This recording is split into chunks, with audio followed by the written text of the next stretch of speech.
"Where are you going, Philippa?"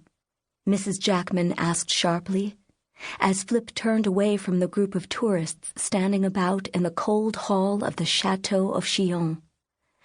"I'm going for a walk," Flip said. Her father put his hand on her shoulder. "I'd rather you stayed with us, Flip." She looked up at him, her eyes bright with pleading. "Please, Father," she whispered. Then she turned and ran out of the chateau, away from the dark, prisoning stones and out into the sunlight that was as bright and as sudden as bugles. She ran down a small path that led to Lake Geneva, and because she was blinded by sudden tears and by the sunlight striking on the lake, she did not see the boy or the dog sitting on a rock at the lake's edge, and she crashed into them. "I'm sorry," she gasped, as the boy slid off the rock and one of his legs went knee-deep into the water before he was able to regain his balance.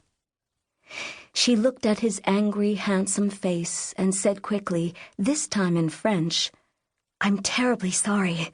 I didn't see you." "You should watch where you're going," the boy cried, and bent down to wring the water out of his trouser leg. The dog, a large and ferocious brindle bull, began leaping up at Flip, threatening to knock her down. "Oh," she gasped, "please, please." "Down, Ariel, down," the boy commanded. And the bulldog dropped to his feet, and then lay down in the path in front of Flip, his stump of a tail wagging with such frenzy that his whole body quivered. The boy looked at Flip's navy blue coat. "I'm afraid Ariel got your coat dirty. His paws are always muddy." "That's all right," Flip said. "If I let it dry, it will brush off." She looked up at the boy standing very straight and tall, 1 foot on the rock. Flip was tall. "I do hope you won't grow any taller, Philippa dear," Mrs. Jackman kept saying. But this boy was even taller than she was, and perhaps a year older. "I'm sorry I knocked you into the lake," Flip said. "Oh, that's all right. I'll dry off." The boy smiled. Flip had not realized how somber his face was until he smiled. "Is anything the matter?" he asked.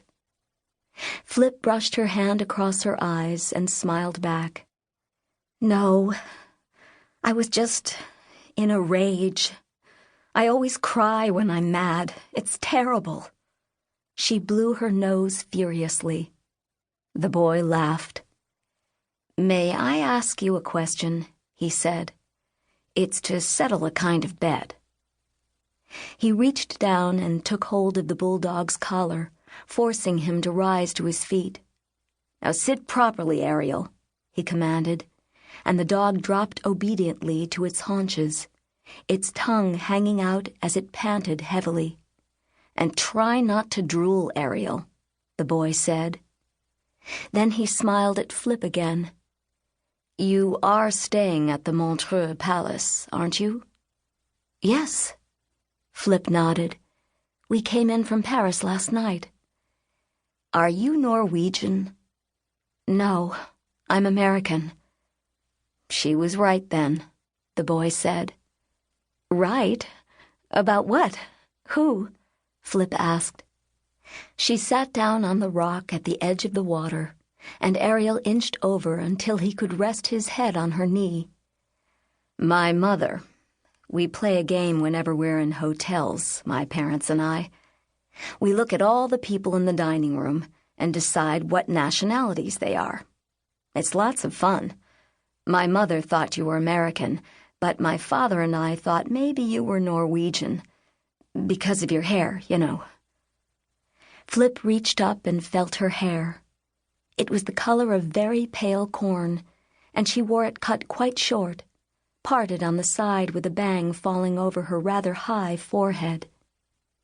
Mrs. Jackman had suggested that she have a permanent, but for once Flip's father had not agreed. "She has enough wave of her own, and it suits her face this way," he said, and Mrs. Jackman relented.